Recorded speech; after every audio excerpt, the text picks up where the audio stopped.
minsan hindi lumalabas ang creativity natin kapag hindi tayo nako-corner. Pag sabi nako-corner, yung parang wala na tayong choice, parang wala ka ng option, kailangan mong gawa ng paraan, lumalabas sa creativity ng tao. Resourcefulness. Yan yung parang ika-crush talaga yung mga grapes para magkaroon ng wine.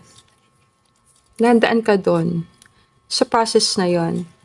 Medyo painful minsan, and minsan din nakakatakot. Diba? Kasi hindi mo alam kung anong mangyayari. Pag nagkakaroon ka overthinking, minsan makakatulong sa atin. Take mo lang yung next step.